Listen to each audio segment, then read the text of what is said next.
تعالى أقولك على برنامج حلو جدا هيساعدك في إنك تتعلم الكود حتى لو مش متاح قدامك جهاز كمبيوتر في الوقت الحالي. أول حاجة بسرعة من أب ستور أو من جوجل بلاي تقدر تنزل برنامج اسمه كودر كود إديتور. البرنامج سهل وبسيط جدا. تقدر من خلال البرنامج إنك تنشئ جوه البرنامج ملفات وتحط الصور بتاعتك اللي هتستخدمها في تصميم الموقع عن طريق إنك تضغط على علامة البلس اللي موجودة تحت خالص على الشمال، تكريت فولدر، تكريت فايل، تحط الصور بتاعتك.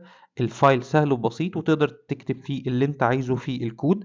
كل اللي انت محتاج تعمله انك هتبتدي في كتابة الكود، وهو كمان هيساعدك في انه يديلك الاوتو كومبليت الخاص بالكود ده، وتقدر تشوف شكل الفايل زي ما انت عايز كأنك بتجرب على جهاز حقيقي. كمان تقدر تكونكت مع هوست حقيقي لو انت عندك. تقدر كمان تكونكت مع دروب بوكس لو انت عندك دروب بوكس وحاطط فيه ملفات وعايز تكمل شغل عليها. وتقدر تكونكت مع ويب ديف. برنامج سهل ومفيد جدا، برشحه لكم تنزلوه وتجربوه.